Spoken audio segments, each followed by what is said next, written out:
What's up everyone, and welcome to this week's Cybersecurity Weekly, where we review the security events that happened in the last week. As always, I've broken them down in the timeline so that you can jump around as you see fit. If you find my work valuable, of course, I ask you to hit the like button and subscribe to my channel if you haven't already. Oh, drat these computers. They're so naughty and so complex. I could pinch them. We start off with phishing. North Korea-linked Lazarus APT group started using Windows updates to execute the malicious payload and GitHub as a command and control server in recent attacks, according to Malwarebytes researchers. The activity of the Lazarus APT group surged in 2014 and 2015. Its members used mostly custom-tailored malware in their attacks. This threat actor has been active since at least 2009, possibly as early as 2007, and it was involved in both cyber espionage campaigns and sabotage activities aimed to destroy data and disrupt systems. The group is considered responsible for the massive WannaCry ransomware attack, a string of Swift attacks in 2016, and the Sony Pictures hack. The spear phishing messages analyzed by Malwarebytes that triggered this entire event employed two weaponized documents: Lockheed Martin Job Opportunities.doc or docx and Salary Lockheed Martin Job Opportunities Confidential.doc. That those phishing emails and documents lure recipients with new job opportunities at Lockheed Martin. Experts also discovered that the malware is using GitHub as a command and control infrastructure, which is an uncommon choice for malware authors, and this is the first time that Lazarus leveraged it. The use of GitHub as a command and control infrastructure aims at evading detection. The attribution of the campaign to the Lazarus APT is based on multiple evidence points, including the use of job opportunities as a template, a technique used by Lazarus in the past, the targets in the defense industry, and specifically Lockheed Martin, are known targets for North Korea-linked APT groups. The document's metadata used in this campaign links them to several other documents also used by Lazarus in the past. Researchers from Morphisec spotted a sophisticated phishing campaign delivering the AsyncRAT Trojan since September 2021.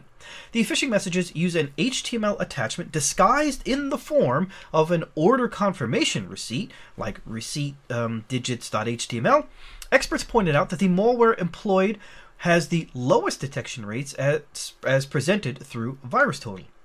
Upon opening the file, a web page is displayed and it requests the recipients to save a downloaded ISO file or ISO file. The experts notice that the ISO is not downloaded from a remote web. Instead, it is generated within the victim's browser by the JavaScript code that is embedded inside the HTML receipt file. The ISO file is being delivered as a base64 string. Upon opening it, the image is automatically mounted as a DVD drive. The ISO image includes either a .bat or a .vbs file. When the recipient opens one of them, it will retrieve the next stage component via a PowerShell command execution.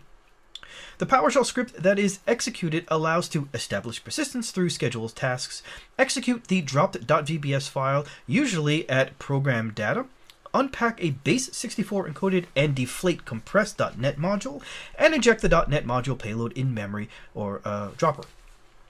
The .NET module acts as a dropper for three files: net.vbs, which is obfuscated invocation of net.bat, then there's the net.bat file, which is invocation of net.ps1, and then there's the net.ps1, which is the next stage injection.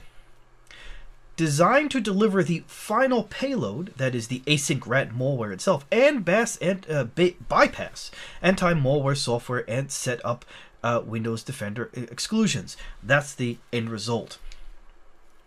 We now move on to patches.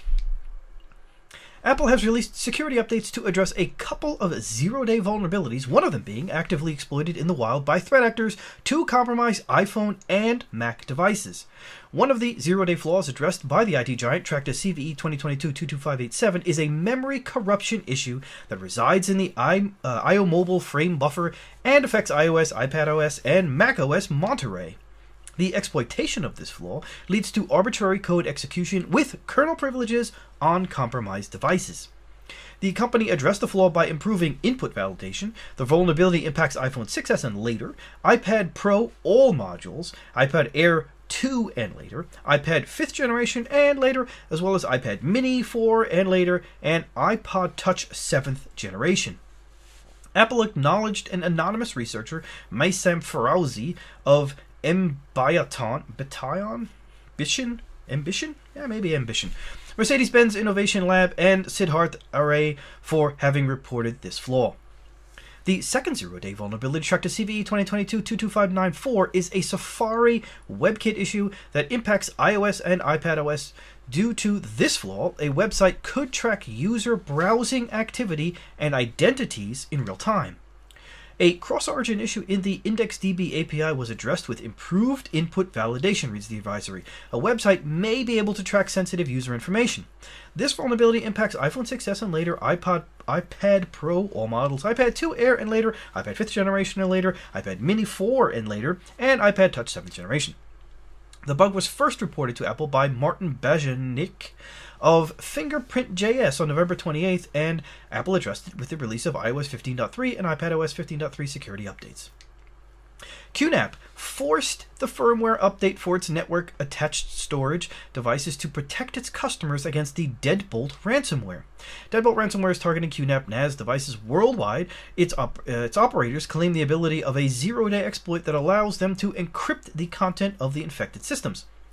Once encrypted, the content of the device, the ransomware appends .deadbolt extension to the name of the excerpted files and defaces the login page of the QNAP NAS to display the following message. Well, the message has basically been hacked, blah, blah, blah, we're deadbolt. The hijacked QNAP login screen displays a ransom note demanding the payment of 0.03 Bitcoin ransom, which is about $1,000, to receive a decryption key to receive the file or recover the files.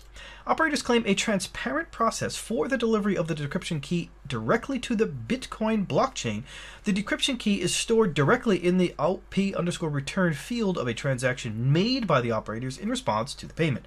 Victims can retrieve the key by monitoring the address they have where they've made the ransom payment from.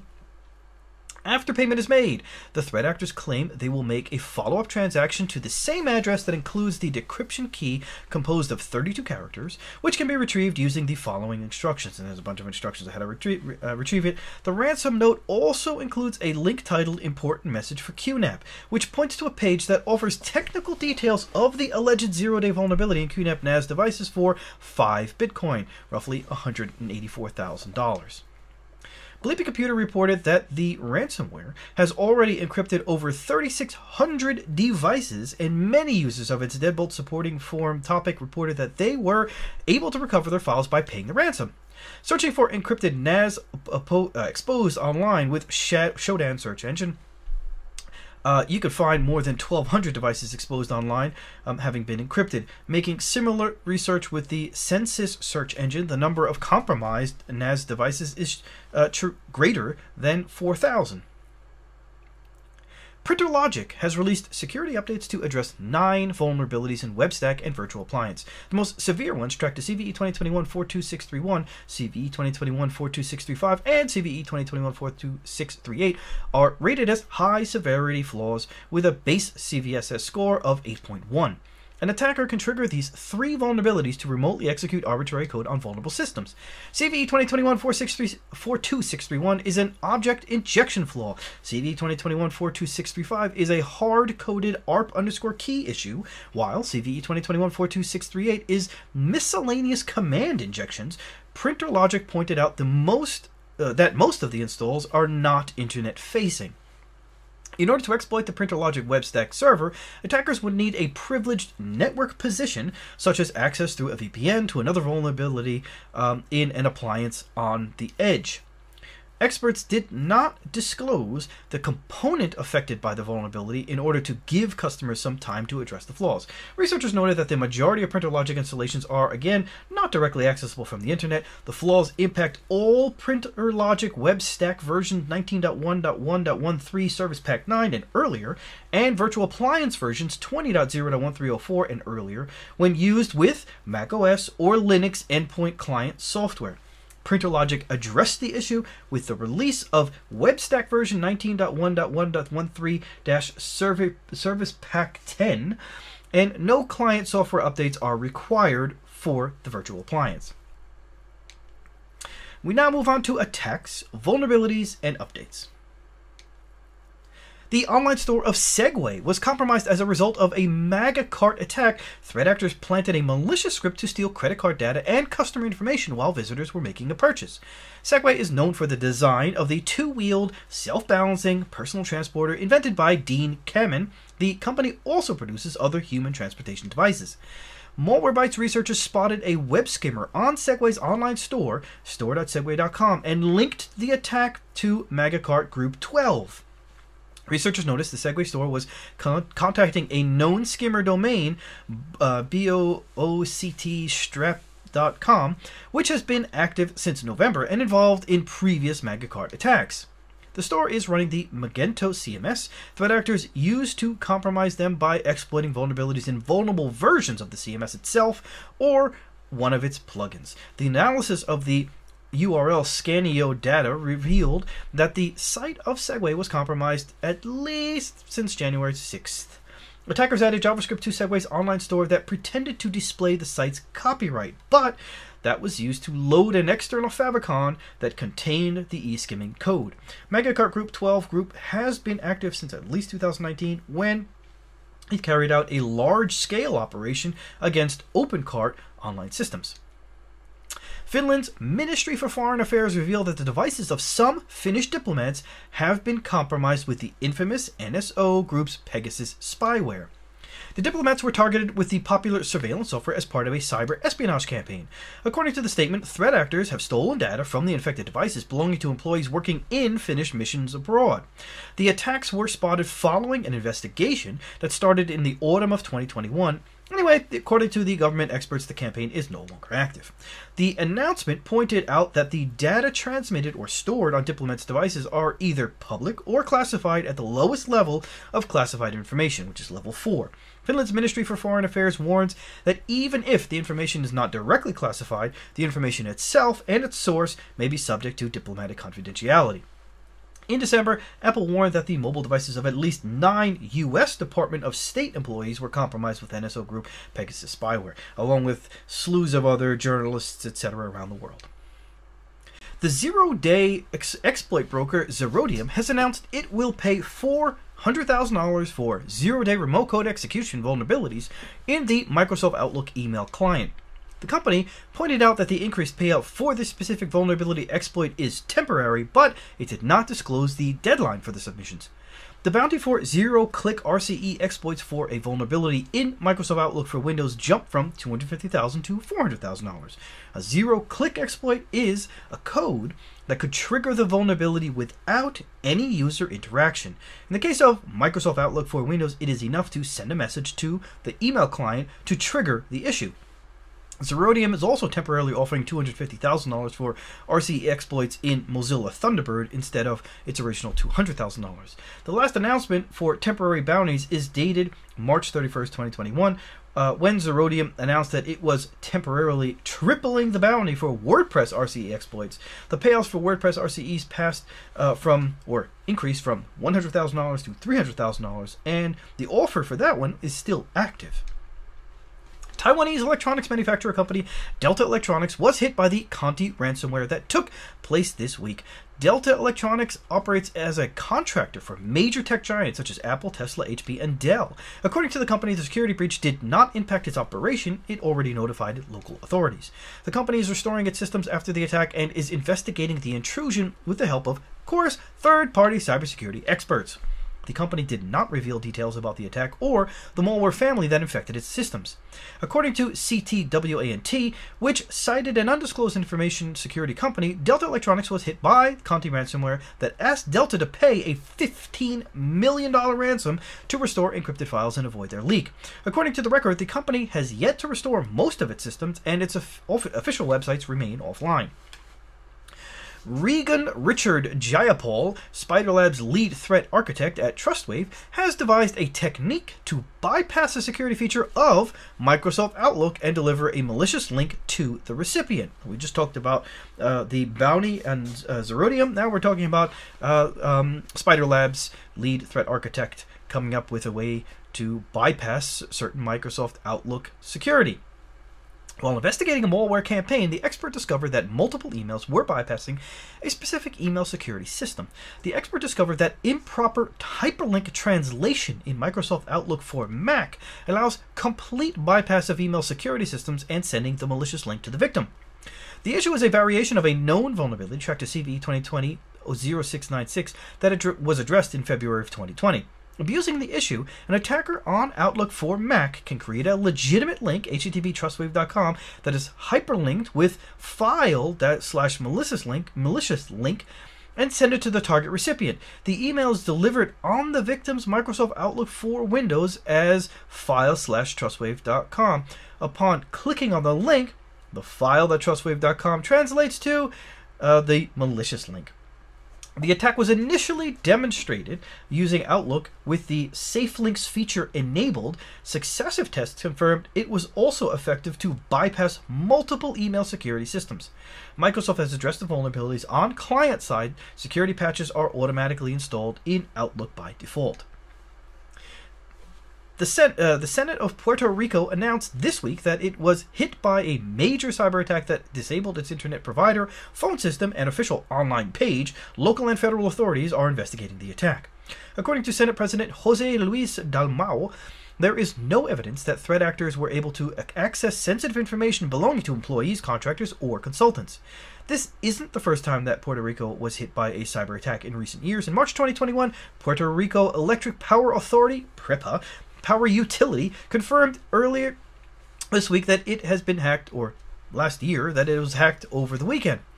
In June 2021, a large fire at Luma's Monticello electrical substation in San Juan for Puerto Rico's new electricity provider, Luma Energy, caused major blackouts across Puerto Rico on Thursday. The same day the blackout took place, the company announced that a major distributed denial of service attack disrupted its online services. It's still unclear whether the fire and the DDoS attack are connected. In October 2020, Puerto Rico's firefighting department disclosed a security breach, and hackers had breached its database and demanded $600,000 in ransom. Millions of customers of large businesses have been left vulnerable to identity theft, thanks to a security flaw that exposes their personal data to illicit download. Among these affected are clients of Europcar, a vehicle rental service, and FX Pro, a trading platform. Service providers using Onfido, an identification verification service, let a major flaw in their security go unchecked in the form of an exposed admin token that potentially left app users' biometric data exposed.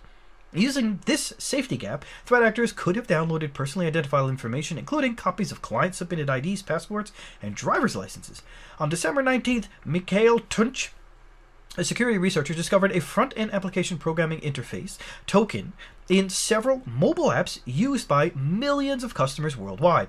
Large businesses appear to be affected, including FX Pro Direct, a direct app, a trading platform with over 5 million installs on Google Play alone, and Europcar, a vehicle rental service with over 1 million installs on Google Play. Other affected businesses include Chip, a UK-based savings app boasting 400,000 users, Hula, a shopping app with over 100,000 installs, Mode, a cryptocurrency app with over 50,000 installs, and Green Wheels, a car-sharing service with over 50,000 installs. Note that iOS users are affected as much as Android users. However, the App Store doesn't publicly share download data for those apps, or the Apple versions. That's why they can't put those numbers here. The research uncovered more Onfido clients with admin tokens in the front end. However, these were inactive, according to Tunch. That could mean a couple of things. Onfido, a London-based company, offers photo-based IDV services for businesses, financial service providers, car rentals, and many other suppliers that need to confirm customer identities employ similar third-party services. First, the verification process requires customers to take a photo of their ID document. Next, the client is prompted to take a selfie or upload a video to confirm whether there's a match with the document's photo. API tokens serve to hide sensitive data exchanged between the app's user and the server. Only the service provider knows which user or piece of data a specific token represents. Using tokens renders sensitive information inaccessible to threat actors. However, Onfido provides its clients with an admin token that allows companies to decode the data. In essence, this admin token therefore serves as a master key to open all doors. What Tunch has discovered is that, contrary to an explicit recommendation by Onfido, developers left the admin key in the front end of several apps used by millions of clients. In simple terms, an easily accessible admin token means that anyone can have the master key and use this to download app users' data. The data includes personally identified information such as name, surname, home, email address, and date of birth. Since the IDV process requires users to take pictures of an ID card, passport, or driver's license, threat actors who obtained the admin token could easily download copies of these documents. Microsoft announced that its Azure Distributed Denial of Service Protection platform has mitigated a record 3.47 terabits per second attack that targeted one of its customers with a packet rate of 340 million packets per second. The news of the attack was reported in the Azure Distributed Denial of Service Protection 2021 Q3 and Q4 DDoS attack trends. The attack took place in November and hit a customer in Asia. It originated from approximately 10,000 sources and from multiple countries across the globe, including the United States, China, South Korea, Russia, Thailand, India, Vietnam, Iran, Indonesia, and Taiwan. The 3.47 terabits per second attack was the largest one Microsoft has mitigated to date, likely the massive one or the largest one ever recorded. The IT giant also reported that other two massive distributed denial of service attacks targeted Asian Azure customers in December. They peaked at 3.25 terabits per second and 2.55 terabits per second, respectively. The Ministry of Justice of France is a body of the French government which is responsible for supervision of the judiciary, its maintenance and administration, participation as vice president of the Judicial Council, supervision of the prosecutor's office, and prison systems. Super! Lockbit ransomware operators have announced to have stolen data from Ministry of Justice of France and threatened to leak it. The countdown on the Tor leak site of the gang reveals that the gang gave 14 days to the French government to pay the ransom. The deadline for the payment has been fixed on the 10th of February 2022 at 11:20 a.m. This time, the ransomware gang has yet to report the volume of data stolen from the Ministry of Justice of France or to publish any sample of stolen documents. The French government has yet to publish any official comment about the alleged attack, so there's no press release. The Lockbit ransomware gang has announced a number of European companies or countries, including France, Germany, Italy, and the UK, on the victim list. Lockbit is the latest ransomware operation to add the support for Linux systems. Experts spotted a new version that targets VMware ESXi virtual machines.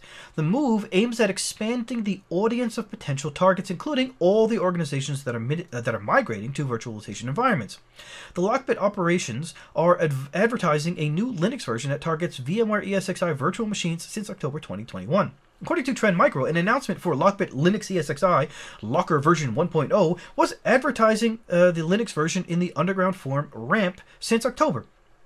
Trend Micro analyzed the Lockbit Linux ESXi Locker version 1.0, which uses a combination of advanced encryption standard and elliptic curve cryptography algorithms for data protection or data encryption.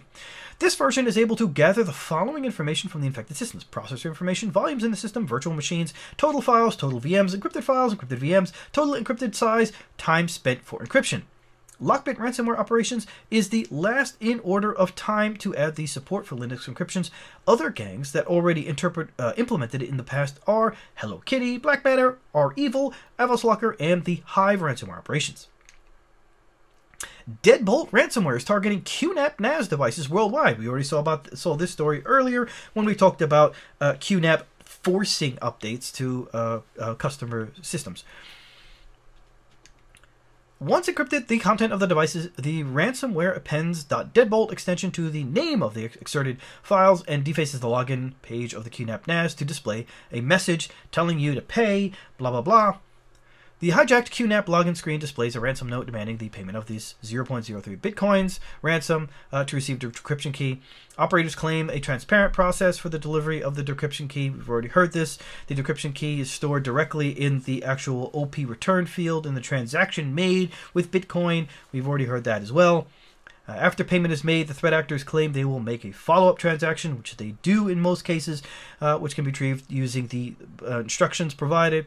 At this time, there's no confirmation that paying a ransom will allow victims to decrypt their files, although there are a number of forum posts from numerous users saying that after they paid, they got the decryption key and everything worked fine for them.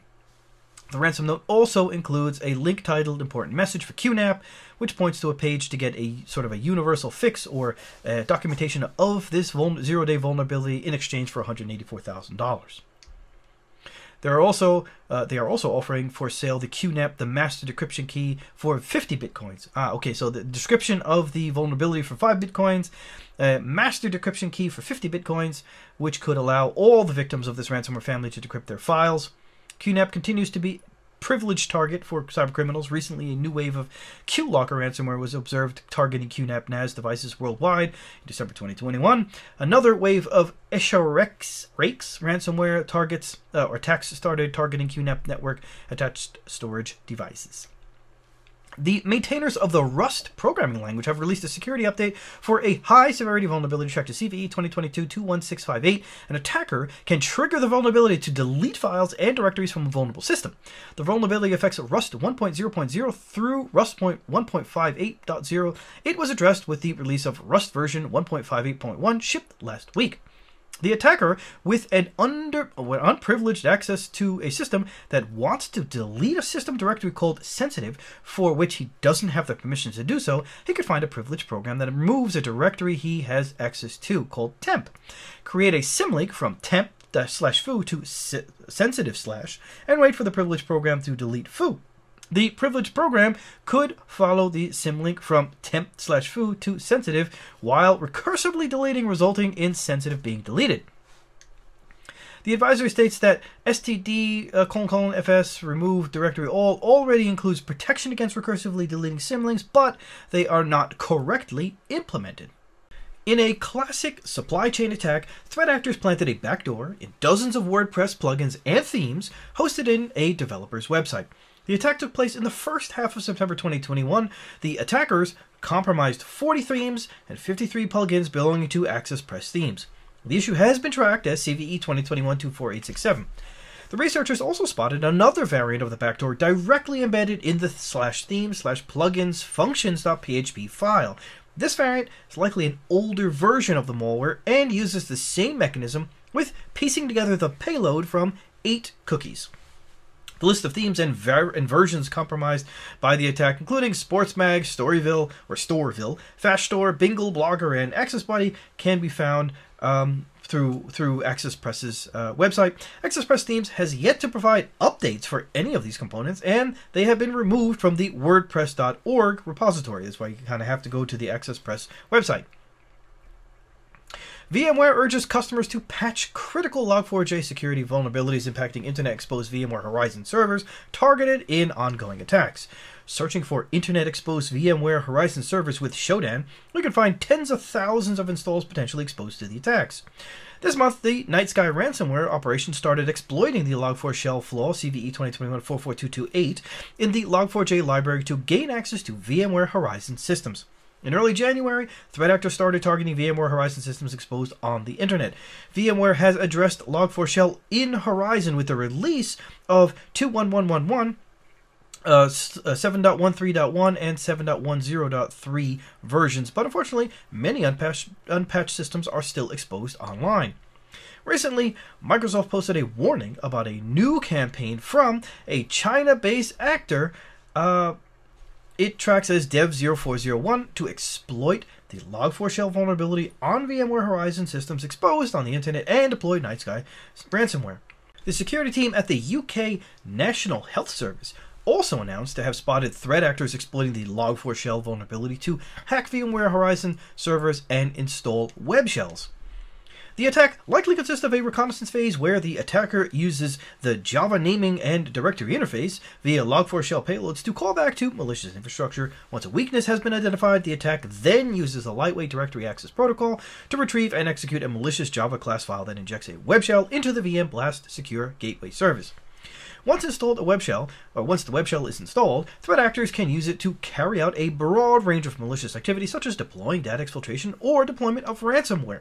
Upon exploiting Log4j flaws, threat actors deploy custom web shells into the VMblast secure gateway service to gain access to the networks of target organizations. In an email to Bleeping Computer, VMware said they are strongly urging customers to patch their Horizon service to defend against these active attacks. Multiple VMware products, including VMware Horizon products, are impacted by remote code execution vulnerabilities via Apache Log4j, CVE 2021-44228, and CVE 2021-45046.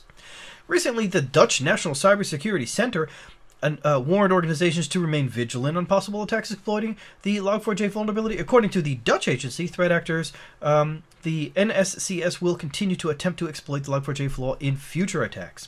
The risk that the attackers or threat actors will continue to attempt to exploit. The risk that cybercriminal groups and nation-state actors could exploit Log4j vulnerabilities in future attacks is still high. The virtualization giant urges customers to examine VMSA-2021-0028 and apply the guidance for Horizon.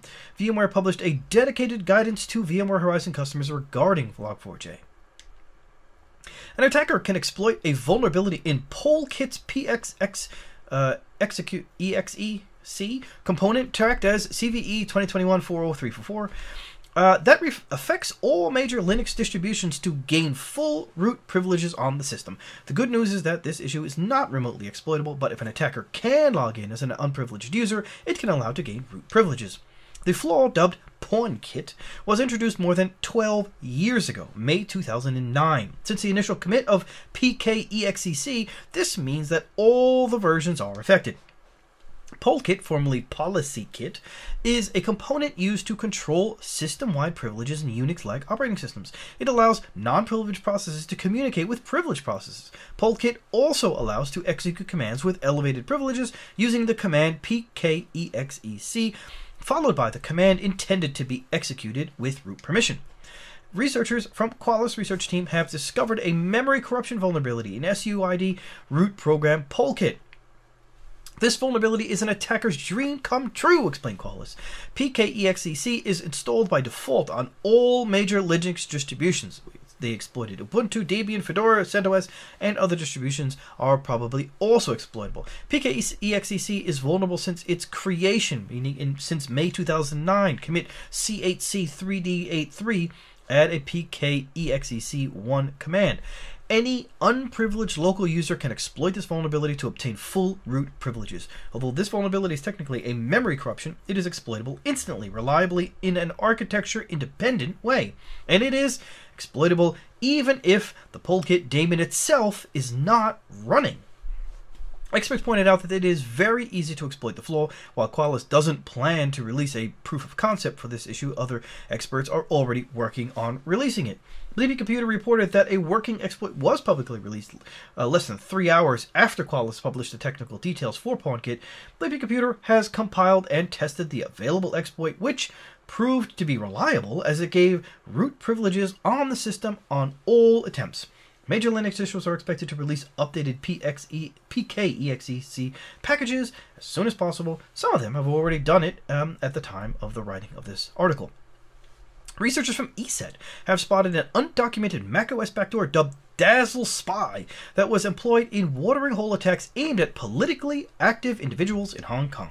The investigation started in November after Google Tag published a blog post about watering hole attacks targeting macOS users in Hong Kong. Google Tag researchers discovered that threat actors leveraged a zero-day vulnerability in Mac operating systems in a watering hole campaign aimed at delivering malware to users in Hong Kong. The attackers exploited an XNU privilege escalation vulnerability, CVE 2021-30869, unpatched in macOS Catalina. The watering hole campaign targeted websites of a media outlet, an important pro-democracy labor and political group. The researchers discovered that attackers deployed on the sites hosted 2 iframes that were used to serve iOS and macOS exploits to the visitors.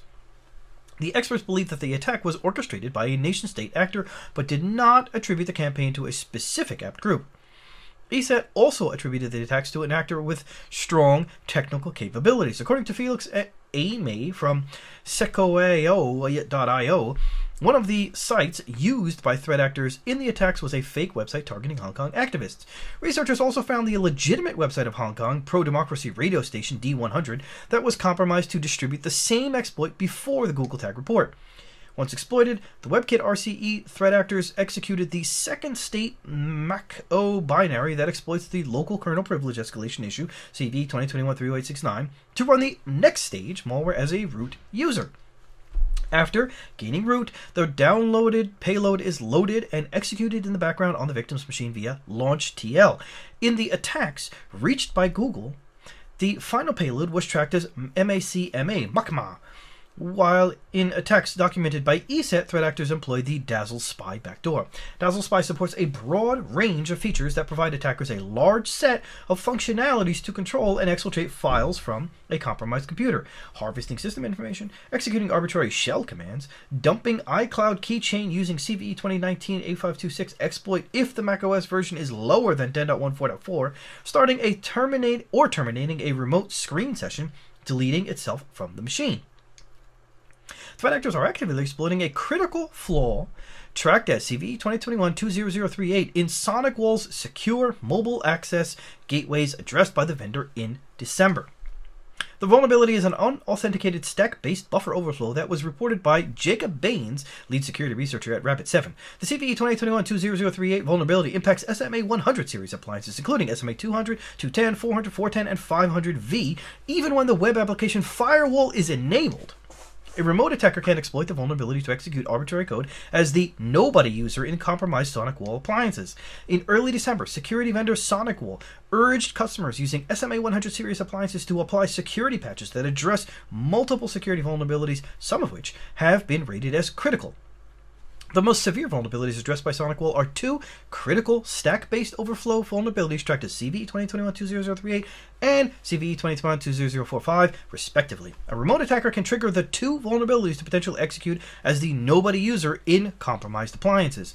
The news of the exploitation of the issue in the wild was confirmed by the security firm NCC Group.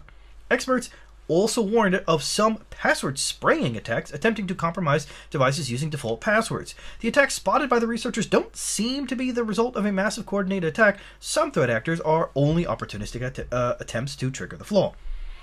The new version of the Bretta Android malware supports new features, including GPS tracking and a functionality to perform a factory reset on the device. Security experts at Kaspersky discovered the Android rat Bretta, the name comes from the Brazilian rat Android, in 2019 when it was used to spy on Brazilian users. The Bretta rat was first detected in January 2019 while spreading via WhatsApp and SMS messages. The rat was delivered through the official Google Play Store and also via unofficial Android app stores. Most of the tainted apps pose as an update to the popular instant messaging application WhatsApp that would address the CVE 2019-3568 flaw in the instant messaging application. Once the malware has infected a victim's device, it will start keylogging feature, enhancing it with real-time streaming functionality. The malware leverages the Android Accessibility Service feature to interact with other applications installed on the victim's device. Bretta supports many commands such as unlocking the victim's devices, collecting device information, turning off the device's screen to surreptitiously run tasks in the background, executing any particular application and uninstall itself, and removes any infection traces. In December 2021, researchers from security firm Cliffy spotted a new variant targeting Android banking users in Europe to steal their credentials. Now, the same researchers found a new variant that implements the new features described above. The latest version of the Android rat is targeting e-banking users in the UK, Poland, Italy, Spain, China, and Latin America. It uses tailored overlay pages to target specific banking application and steal users' PINs. All the variants use similar obfuscation techniques that allow the threat to avoid detection. The list of new features in the latest Bretta versions has the capability to perform the device factory reset. It appears that threat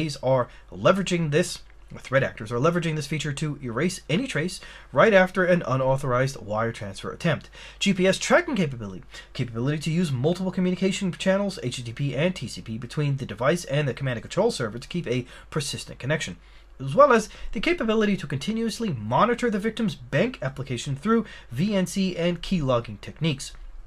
Experts believe that the factory reset feature allows threat actors to delete any traces when the compromise has been completed or when the application detects it is running in a virtual environment used to analyze it. Threat actors behind a recent Emotet malware campaign have been observed using unconventional IP address formats to evade detection. Trend Micro researchers reported that threat actors are using hexadecimal and octal representations of the IP address. The attack chain is the same used in previous campaigns. Threat actors distribute the malware through a weaponized Excel document using Excel 4.0 macros, a dated feature used to automate repetitive tasks in the popular Office software. Once the recipient is tricked into enabling document macros, the malicious code will contact a URL that's obfuscated with carets of H, caret, TT, caret, P, blah, blah, blah, with the host incorporating a hexadecimal representation of the IP address to execute an HTML application code from a remote host under the control of the attackers. Experts pointed out that once executed, the macro also invokes command.exe, mshta.exe, with the URL as an argument to download and execute an HTA code from the remote host. This specific behavior could be used to detect the ongoing attack. The researchers also spotted another variant of this mol spam campaign that obfuscated the URL with carets, but the IP contains an octal representation. Researchers from Intel believe that the return will have a significant impact on ransomware operations in the threat landscape, meaning the return of Emotet.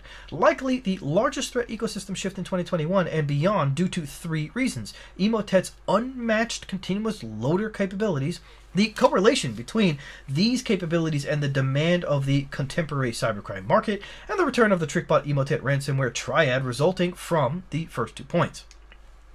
The Federal Bureau of Investigation published a public service announcement to warn that cybercriminals are using QR codes to steal their credentials and financial information.